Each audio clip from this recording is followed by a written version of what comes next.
Hello friends, in this video I'm just going to pair this Xbox wireless headset to Android mobile. For that, right, I need to open the Bluetooth options, Bluetooth settings, holding it. So here, right, I need to pair the device, pair new device, tapping it, and here, right, on this headset you can see that sync button. So you need to press this. You have to give some long press. So give long press so that it should be blinking like this.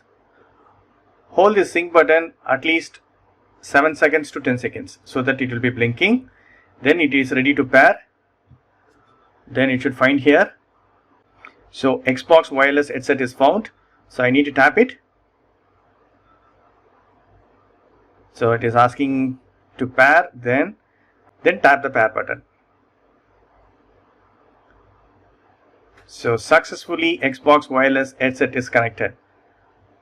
So still I have 100% battery. I didn't use this for past 1 month. Still the battery level is 100%. That's cool of Xbox wireless headset.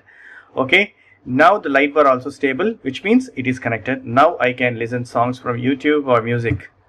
That's it. Hope this video is very much helpful. Thank you so much for watching. Please provide comments and feedbacks on media forms. Thank you. Bye friends and take care.